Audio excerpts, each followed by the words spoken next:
All right. Hi, everybody. My name is Flavio Castelli. I'm Distinguished Engineer at SUSE, and I'm here today to talk with you about the implication of sharing large cluster versus having lots of smaller Kubernetes clusters, and especially how to actually share large cluster with many users. What are the implications, the advantages, disadvantages, the drawbacks? So the common question is, I'm an operator within an organization and I have multiple teams that want to have a Kubernetes cluster. So should I go ahead and create many small clusters, maybe one per team, or should I just create a large Kubernetes cluster that then I'm going to share with different users, different groups, different tenants? And especially if I decide to go in this direction, how safe is going to be this sharing of a single cluster? So the short answer to that is that there is no right or wrong approach. There are limitations and benefits with both ways. It's really up to what are your requirements, what are your constraints, what are the problems that you're going to solve. So today I'm going to try to highlight to you the different outcomes, the different advantages and disadvantages so that you can then take a more educated decision on which way to proceed. So to provide a really quick overview, if you're going to deploy many small clusters, you are going to have the strongest isolation possible between the different tenants. This is the best one you can get. You're also going to be able to pick up a different version of Kubernetes, of different version of the Kubernetes add-ons that are going to run on top of this cluster. And you're going to also allow the tenants of this cluster to have certain level of administration privileges over this cluster. So they're going to be able to deploy almost any kind of workloads. It all depends on how much freedom you want to give them. On the drawback side, you will also have to face higher maintenance because someone is going to have to look after all these clusters. You will have to enforce policies of your company across all these different clusters. You have to make sure that all the policies are enforced and kept in sync across all of these places. And depending on how you are going to deploy and which infrastructure you're going to deploy, you might end up having inferior hardware utilization, higher costs. So these are all things that you have to keep in mind. On the other end, if you're going to share a large cluster between different tenants, you're going, of course, to reduce the maintenance because you have a single infrastructure to look after. You have also going to have an easier time in enforcing and keeping up to date and synchronize the company policies that you might have in place. You're definitely going to have a better hardware utilization. On the other end, you're going to trade for some security, and we'll see more about that in the next slides, in the rest of the presentation, to be fair. And then you're going to also trade some flexibility for the end user that will have to stick with the same version of Kubernetes that is powering the underlying cluster. They might have to stick with the same monitoring logging that is provided by the whole platform if you want to consolidate around that. And you will have also to face more requests coming from them because they want to be able to deploy a certain kind of workloads without opening a tickets and have someone with the right privileges to do that. So today I'm going to show you to focus more on the problem of sharing a cluster, because we all know what are the implications of having a dedicated cluster, but how much secure can I make this cluster if I share that between different tenants? Along this journey, we will discover that Kubernetes has already many features built inside of it that can help us to achieve that. And where Kubernetes by its own, by the batteries included, can do that, we can look for help inside of a huge Kubernetes ecosystem.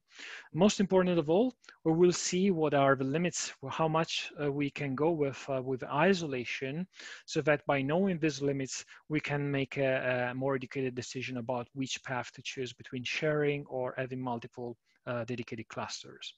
So today's journey's personas are the cluster operators, which are the owner of this large Kubernetes cluster. They have ultimate access to it, and they are the ones who are onboarding the cluster tenants and setting policies so that they can stay in place and they can they can actually share in a more secure way this cluster. The foundation block of everything comes straight from Kubernetes and is a Kubernetes namespace object. And it's interesting to point out that by looking straight into Kubernetes documentation, you can see that the namespace is pointed out as a way to create virtual clusters for different users on top of an existing Kubernetes cluster. When talking about virtual cluster, we're not talking about cluster running inside of virtual machines. We're talking about creating some sandboxes, some dedicated space inside of an already existing Kubernetes cluster. The Kubernetes namespace object is embedded into many other Kubernetes resources. The majority of Kubernetes resources are namespace bound, which means they belong to a namespace. There are also some resources that are cluster wide, and these are some implications that we will see later on. The namespace, as pointed by the Kubernetes documentation, can be used to create this playground, but it's not enough. We want to put some fences around this playground, this dedicated space for each tenant, to make sure that the tenant can't go out of it and that nobody can get inside of it and mess around with the workloads of the other tenants. So how are we going to do that? Well, first of all, regardless of having many clusters or having a single one, of course, you must have authentication in place. The main goal of authentication is to prevent unauthenticated users from doing actions against your cluster, but also it's about to know who wants to perform something inside of a cluster. So an authenticated user will tell Kubernetes API from which user this request is coming from and to which groups this user belongs to. And this is important because the next step that we want to perform is to put some boundaries there. And we do that by leveraging our back policies, which is another feature built into Kubernetes, which basically allows us to target resources through the role or cluster role objects. So we can define a policy that is affecting the kind of operation that a user can, for example, do against a pod, against a service. Can he create them? Can he list them? Can he delete them? It's really, really granular. And then once we define these roles, we can bind these roles against a specific user or a group of users by either using role binding or a cluster role binding. What is really interesting is that Kubernetes has some built-in roles that are pretty good.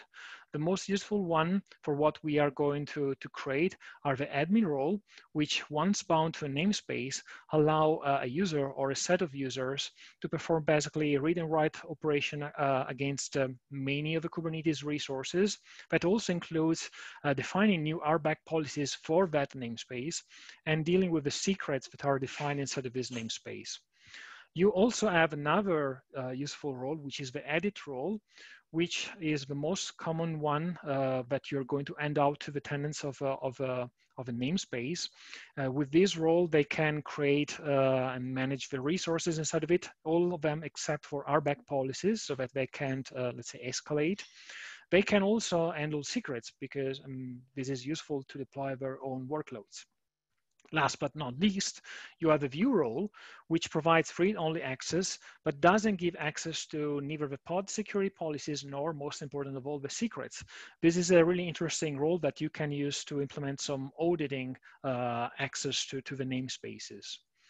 So once you have defined the roles, you can use them to build this fence so that you can set a series of roles that are applying to groups of users, and you can set also some specific ones that are targeting either specific resources or specific user or groups to grant them more or less privileges. This is, however, not enough. The next isolation step that we have to perform is to isolate the workloads from a networking perspective, because by default, as shown on this picture, the workloads, the pods that are scheduled inside of the namespaces of Kubernetes, they can talk with each other regardless of where the pod is located. And this is something that in our case, most of the time we want to prevent. We want the pods of a tenant that are living inside of a tenant namespace to be isolated from the others. Again, luckily, Kubernetes provides us a way to do that, and it's an easy way to do it, and it's by using a network policy. The network policy that you see on the right side of the screen, it is actually isolating the pods that are living inside of a namespace called tenant A. It's isolating them from the other namespaces. The pod-to-pod networking inside of a namespace is unaffected, as it is unaffected the ability of the pods inside of this namespace to reach out of the namespace. They can go to the internet.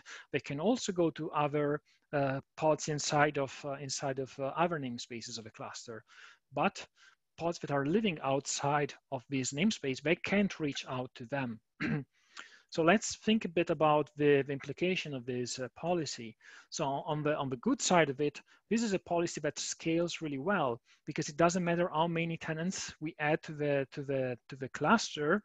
Once you define that the namespace is isolated, it is isolated from all the namespaces, all the tenants that you are going to later onboard on the cluster. On the con side, there is definitely some ingress traffic that you want to allow because out of the box, this policy is too strict. If a green pod is exposing, that you can see here in the picture, is exposing a service like through an ingress or through a load balancer type of service, you definitely want everybody to be able to reach it. But with the policy that I've just shown to you, this is not doable. So what you have to do is to add a new policy on top of the one that I've shown to you before, which is basically saying, I will allow some special traffic to come into the namespace. And this special traffic has to come from namespaces which have, in this case, a specific label. So here I'm assuming that the operator of a cluster has deployed like the ingress controller inside of a namespace which has a specific label with a specific key that you can see over there. And by doing that, we restore the ability to expose services from an isolated namespace. This is enough from a networking point of view. What we have to take care about is also to preserve the resources of a cluster. We don't want to have one tenant starving the others. We don't want to, we want to equally or in a more granular way distribute the resources of our tenants. So what we're going to do is to put limits on the amount of resources that each namespace can use. And this is done, again, by using something that is provided by Kubernetes out of the box, which is called resource quotas. Resource quotas objects are namespace, so they are bound to namespace and they're going to affect the compute resources that can be used by the namespace, so CPU memory. They can also affect the kind of extended resources that can be used like GPUs, cards.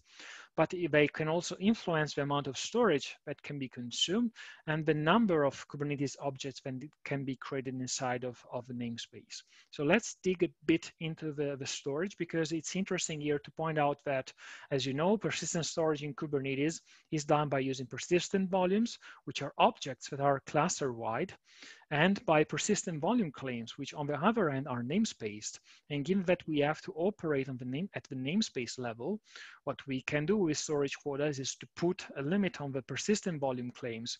And by doing that, we're really flexible.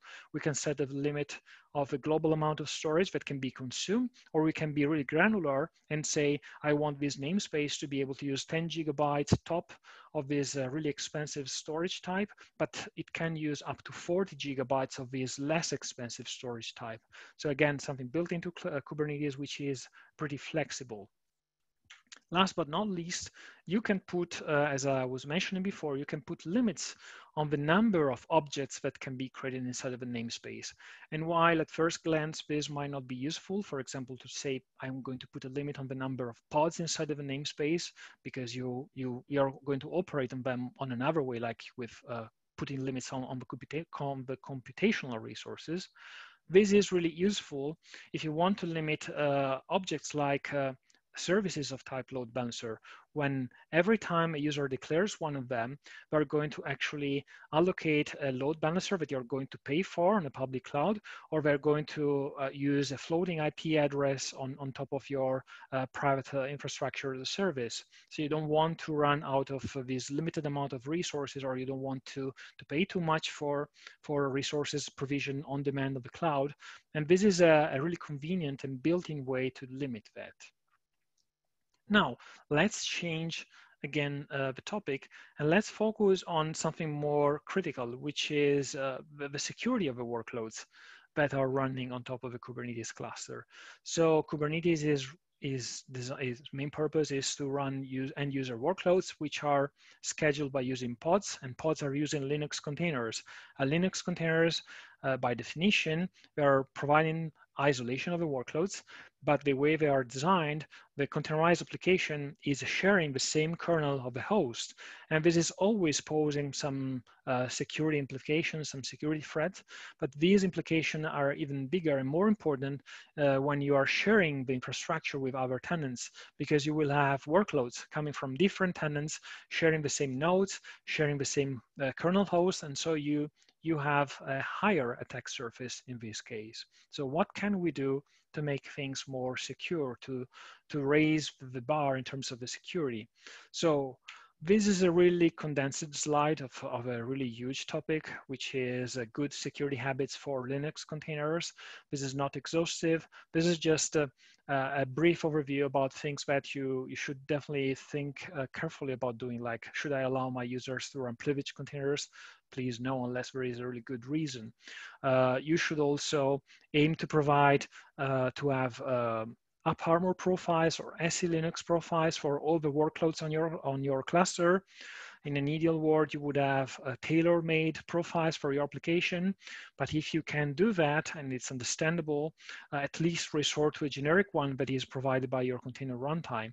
And the same applies to seccomp profiles and to other things that are mentioned over there. So how can we enforce these good security habits to all the tenants of our cluster? Again, Kubernetes provides something out of the box for us, which are pod security policies. These allow these allow an operator to define different profiles that are going to tune all these knobs and even more than the ones I've shown before, and enforce some good defaults. Like if a user is not providing a seccomp profile, then you will enforce the usage of a generic one. If a user is trying to do something that you consider unacceptable, like running a privileged container, then the pod security policy is going to reject the request made by the user, and this workload will never ever be scheduled on top of your cluster. So it's a really powerful mechanism. The way we work is that pod security policies are cluster-wide objects that are then bound to a user or a group by using a cluster role binding or a role binding, the same way as RBAC policies work. So what we can do in our case is that the operator can define a baseline, a generic pod security policy that applies to all the user. Then it can, out of demand from tenants, then it can create more relaxed ones that have to be used for specific tenants or even for specific workloads. But this is something that can be further improved. And we can do that by leveraging some standards inside of the container ecosystem. So the majority of the Kubernetes clusters are running their workloads using runc, which is the reference implementation of the OCR runtime specification. This is a specification that describes how containers are going to be run. And this is what allowed to have multiple implementation of container runtimes. So we can, for example, swap out runc and use another OCR runtime underneath. And this allows us, for example, to leverage some work that has been done in the areas of OCR runtimes. There are some of them that are more focused on security. I'm talking just about Kata containers and gvisor here, but there are also other ones. And these runtimes, they take a different approach in running containers. So for example, Kata containers is providing a stronger isolation, and it does that by taking your containerized application and wrapping it up inside of the virtual machine. It's going to introduce a smaller overhead. This is a lightweight VM, but on the other end, this is going to provide an isolation that is based on more traditional virtual machine isolation techniques. On the other end, gvisor take another approach to solve the same problem, running containers in a more secure way. And it does that by not sharing the kernel of the host with the containerized applications, but instead exposing to them an application kernel which offers a reduced attack surface. So in these cases, in both cases, you can just swap runc, use one of these containers, and you don't have to rebuild your images or push your images to another place. And how can we leverage that inside of Kubernetes? Well, we can do that by using another feature that is built into Kubernetes, which is called runtime class. This is an abstraction that Kubernetes offers so that kubelet can talk with a container runtime interface, and this container runtime interface can then be configured to talk with runc or with kata or gvisor or whatever else. So we can come up to a scenario where we have trusted workloads that are using runc, for example, and we have untrusted workloads that instead are forced to use something like kata or gvisor or something different again. So how do we leverage that? Well, the first two steps are up to the operator of a cluster. The operator has to define an object, a cluster-wide object called runtime class, which makes Kubernetes aware of this additional runtime that is usable, consumable. Then the operator has to install the stack of this runtime on all the worker nodes of the cluster, and it has to configure either containerd or CRY to make them aware of the existence of this kata stack, gvisor stack. And finally, the end user has to specify which runtime class has to be used when scheduling his workloads. And this is an issue because it's up to the user to specify which runtime to use. And this, of course, is not optimal from a security perspective, but we will talk more about that at the end of the presentation. So at this point, we have all the container workloads wrapped up in a more secure runtime, but still all these workloads are scheduled on the same set of nodes, and they are all mixed together. So in certain cases, in certain scenarios, this is a reasonable compromise, but for other scenarios, this is unacceptable. So we might want to force the tenants to have dedicated nodes, or we might want to have some workloads from a specific tenant to not be run with kata or gvisor, but to use runc, and hence we want it to be located somewhere else. Or maybe we want to isolate some workloads that are dealing with more sensitive data so that no other tenants can jump into these workloads if they manage to escape from their containers. So how can we achieve that? Well, we can do that by starting to play around with the Kubernetes scheduler by starting to influence that.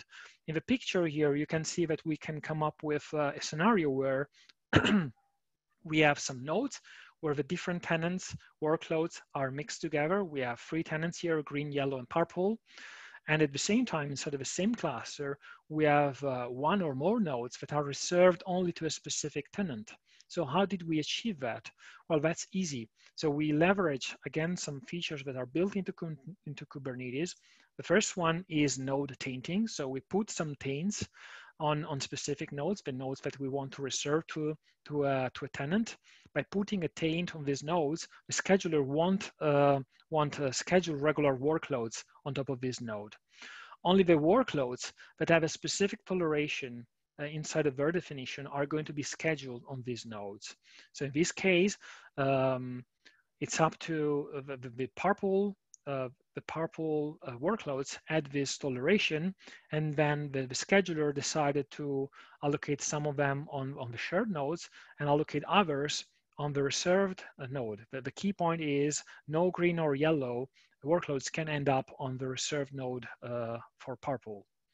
We can bring this concept further by introducing yet another feature built into Kubernetes, which is called node selector. So here in this case, we took it to the extreme, and we have a set of nodes that are dedicated to tenants. So we have a node where only green workloads are running, another for yellow, another for purple. So we did that by building on top of what I've shown before. So we put taints, tenant-based taints on the nodes. We put toleration inside of a workload definition. And then finally, we also added extra constraint to the workload definition, that is the node selector. The node selector constraint is going to place a workload on a node only on nodes that are matching a specific set of key and values instead of the labels of a node. So as an operator of a cluster, on top of putting taints of the nodes, I also put some carefully designed labels on the nodes, and these labels are going to be used by the node selector. So you can end up having completely isolated tenants, or you can fine tune what we have seen here, and you can say that, for example, you have this dedicated node for purple, where you're going to force some workload of purple to end up so that they don't get scheduled on these nodes. So you can do that by just putting the node selector on some workloads so that they are always 100% landing on these reserved nodes. So as I mentioned before, there are some problems because when we're defining quotas, or when defining secure container runtimes, or when we're playing with a scheduler, in all cases, we rely on the end user, on the tenant, to put some information, and more important of all, to put the right information, so that all our tricks, they fall in place, and we end up with a scenario that makes us happy. But what if the user forgets to put the data? Or what if we have an evil user who is deliberately putting wrong data, like he's forcing himself to get his workload run with a less secure runtime, or or have his workload scheduled on a node that belongs to another tenant? So what we have to do is to perform some validation and some sanitization of the input that is provided by the user. And again, Kubernetes can help us to do that by using a built-in feature called Kubernetes admission controllers. So these are components that are intercepting all the requests that are made against the Kubernetes API. The request has to be already has to come from an authenticated user, and it has to pass the defined airbag policies. Once that happens, the request is then given to the admission controllers that can be of two types. There is the first type, which is validation one, validating admission controllers, which are looking at the request, and they are either accepting or rejecting that. If the request is rejected, the workload or the operation will never ever be performed. And then the other type is a mutating controller, which on top of being able to accept or reject the request, is also able to accept a modified version of the original request. And this is pretty important to us and pretty flexible. So Kubernetes comes with some pre-built admission controllers, and we're going to use them to fix the issues that I've been talking before, to make sure that, for example, a tenant is scheduling workloads on his reserved machine, to make sure that once I enforce quotas on a namespace, if a user forgets to specify the resource limits of his workload, we're going to put some defaults in there so that the workload is schedulable, and we're going to enforce the right container runtime to be used. So how to do that? We will leverage some of the admission controllers that are already compiled into Kubernetes. Compiled in because these admission controllers are part of the API server process, so they're always running, always available, and this is really important, as we will see pretty soon. And we will leverage some of these controllers like Limit Ranger, which solves the problem of quotas by providing the default values for the user or forget to specify them. We're going to use the node restriction controller, which can make the whole node selector pattern more secure, because it prevents the user from modifying the labels used by the node selector to look up for where to schedule the workloads. And last but not least, the pod security policies that I was mentioning before, they're actually implemented using admission controllers. So this is a really powerful primitive provided by Kubernetes. There are, however, some tasks that we have to perform that are not doable with the compiled-in admission controller. So we have to write our own admission controllers to put some patches over over the problems that I've shown before. So again, luckily, Kubernetes as a way for us to create custom admission controllers, and these are called dynamic admission controller. And there are two types of them. There are validating admission webhook, which are validating controllers, and then you have mutating ones. In both cases, the user has to write his own validation logic, and it has to expose that through a web interface that is then called by the API server every time a request comes in. So the operator of a cluster will register this external admission controller. This external admission controller is living inside of most of the time is inside of a containerized application on top of the same Kubernetes cluster. And then the API server is just going to reach out to it and get a response whether to accept or reject an incoming request. The important thing when talking about mutating admission control is that if your admission controller changes the incoming request, then the API server is going to reevaluate the changed one and make sure that this new request is still passing all the RBAC policy checks that are in place. So again, more safety nets around our whole concept. There are some issues with admission controllers, the external ones. So the biggest one is you can't take for granted that they're always reachable, always working the way you expect. So what is Kubernetes supposed to do if these external admission controllers are not behaving the way we expect? So Kubernetes allows you to define a failure policy for each admission controller that is living outside is an external one. So the first policy is the ignore one, which basically says, I don't know what this external admission controller might think about this request, but given it's not responding, I'm going to accept it as valid. So I'm going to allow this request to come through. The other one is a more strict policy, which is the fail one, which says, given that I don't get any kind of response, I will reject this request, even though this might be a good one, a valid one. So you might be tempted to use the fail policy because it's more strict, but you have to be careful because if one of your admission controllers is down, you could turn the whole cluster in something unstable where nothing can be done. So be careful about what you're doing with that. The next question I have for you is, do you really want to write your own admission controller? Because on top of writing the actual business logic of the policy, there is a lot of other things that have to be done.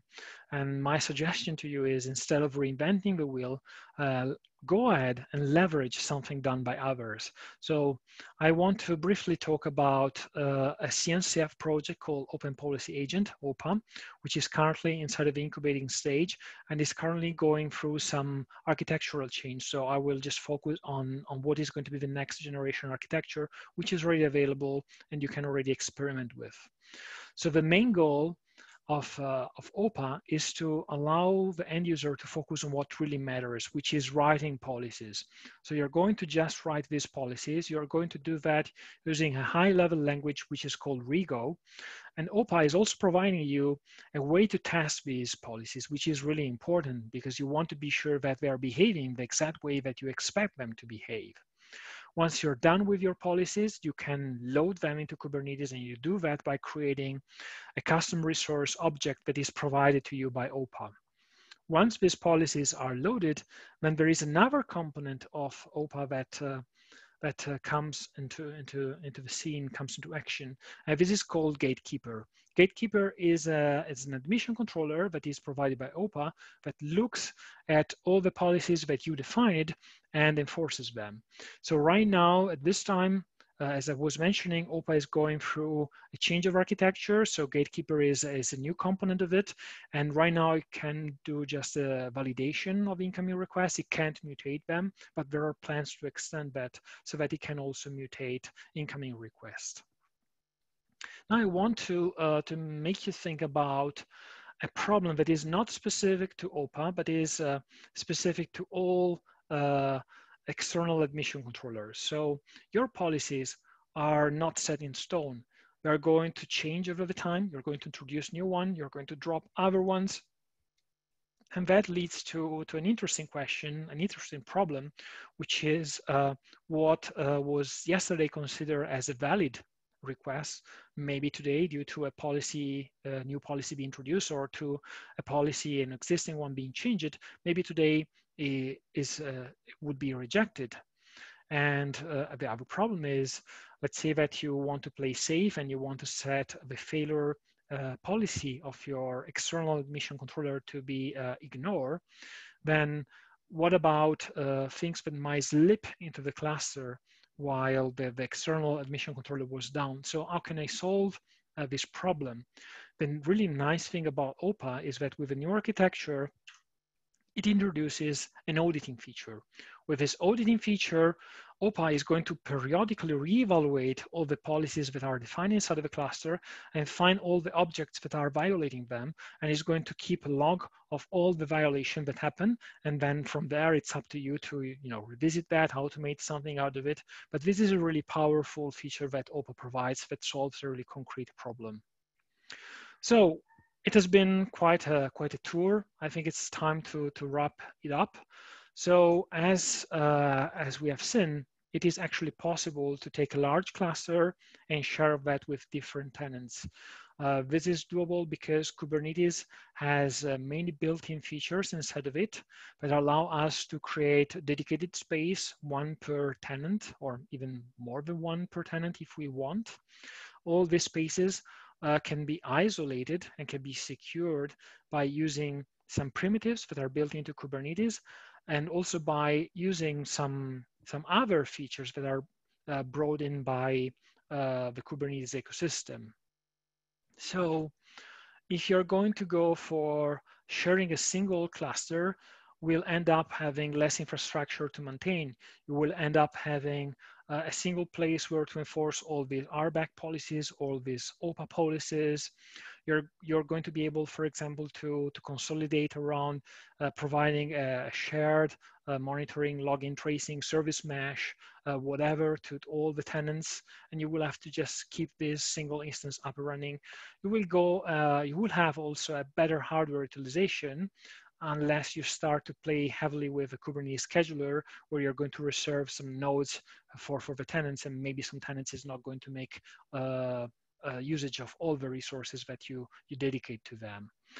On the disadvantages side, as we have seen, we can make things secure, but there is a limit. There is something where we can go ahead, and for example, the control planes of these Kubernetes cluster is shared among all the different tenants.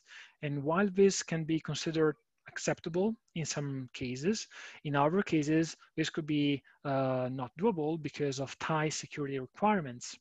You also have to put some trust into Kubernetes and into all the different components that you're putting together to create these sandboxes.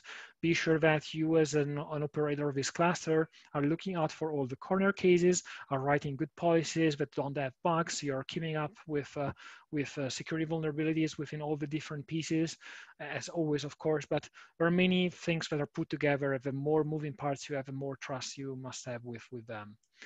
One of the biggest disadvantages that can impact some end users is the fact that you have to use the very same version of Kubernetes for all the different tenants.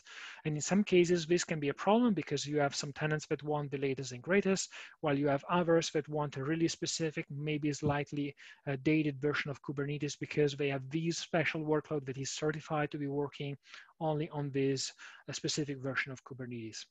And last but not least, you're going to be bothered by the end users of the cluster because certain operation, due to the security fences that we put in place, are not going to be doable for them. Like they want to install this operator that is cluster-wide, is not namespace based.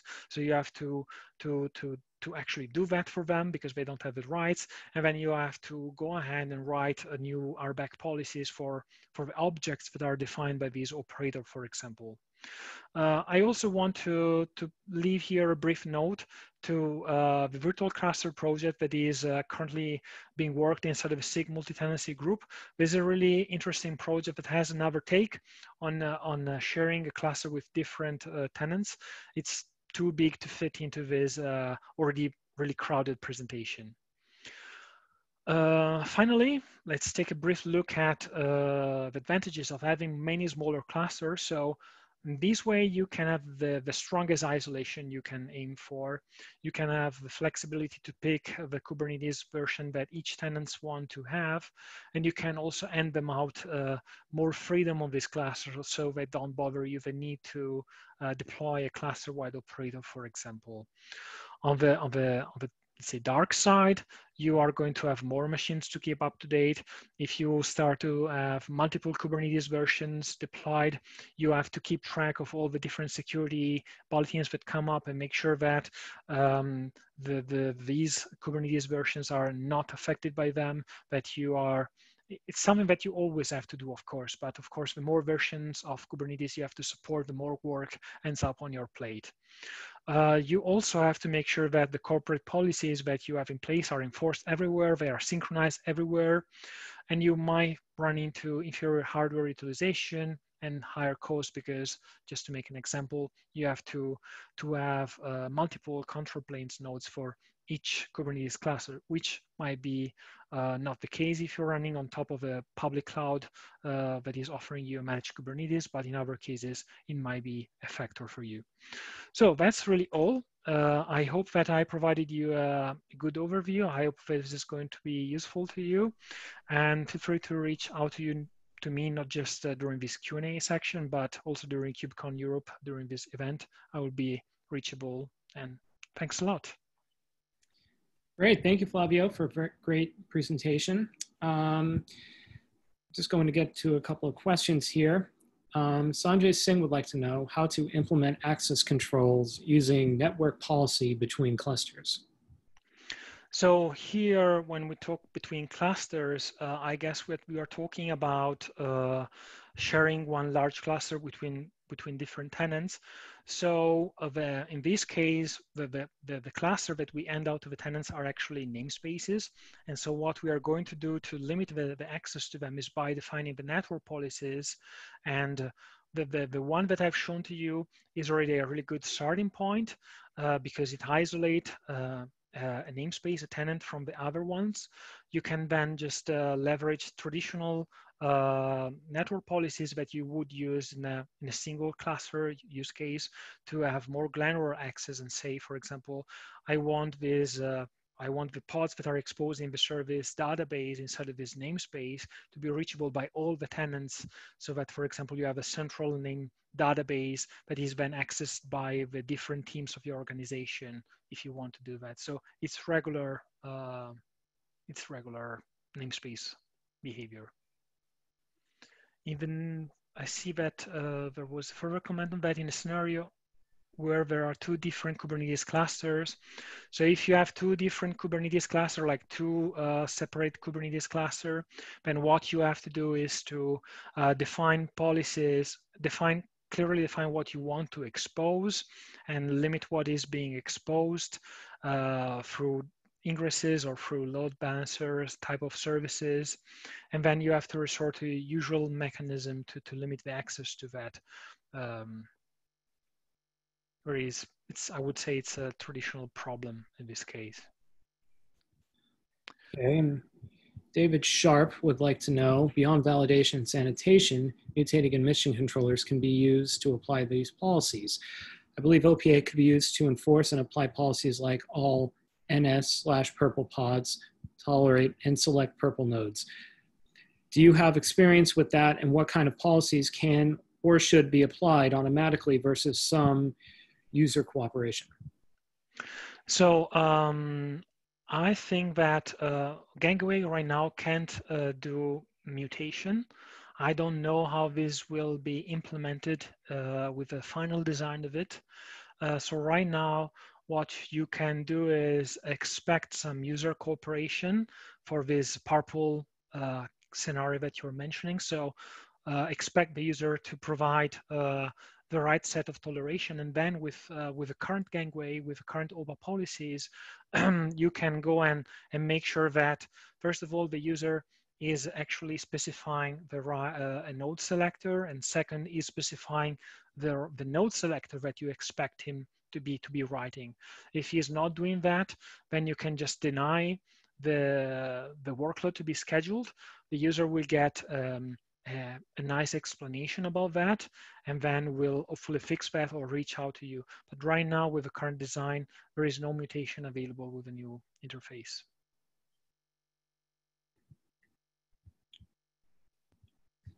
So network CNI is cluster-wide. Calico and Flannel can use at the same time. So Calico is built on top of Flannel. No, sorry, I'm confusing with Canal. Canal is Calico and Flannel together. So the network CNI has to be used cluster-wide. So it has to be the same network CNI that has to be used by all the different tenants running on the same cluster. And these CNI must provide you network policies. This is important. So for example, Flannel wouldn't be useful to you because Flannel doesn't offer network policies. It can't implement them. So you would have to use Calico for that, or Canal, or Cilium, for example, one of these CNIs. Okay. Do we have any more questions at all?